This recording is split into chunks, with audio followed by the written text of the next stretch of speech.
Years ago, I fell and broke four of my front teeth. Because it was many, many years ago, as time went by, I felt the need to replace them. So that's when I met Dr. Young when he was first starting his practices in Auburn. When I first met Roy, he had just encountered a traumatic accident and broke several of his front teeth, and he needed a lot of treatment. Dr. Young sat down with me and gave me my options.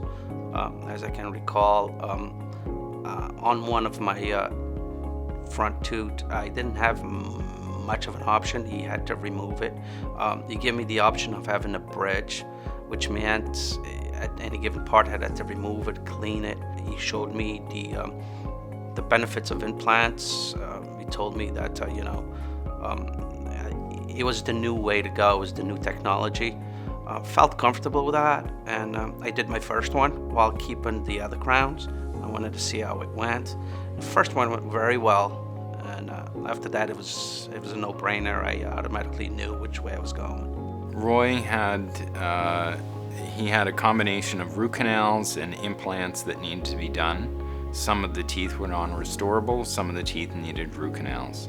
Unless you're really close to me or you're a family member, you wouldn't know that I have implants. The only way you're gonna know is because I told you. It feels normal. I don't think that there's a discoloration between my teeth. I don't think that my teeth are different. They are nice and aligned. When I was first getting those, I remember going through the color shades with Dr. Young, and if he didn't like it, he ordered another one, and he kept ordering until it was there. I don't know what the cost is for him. The main goal I could tell from him was he wanted to make sure that when I left here, I felt comfortable with the way I smiled. I was able to, on the same day, extract the tooth, place a dental implant, put a temporary restoration on his implant, and he was able to fully function, smile, not miss a day of work. It was, one of those, emergency type of situations.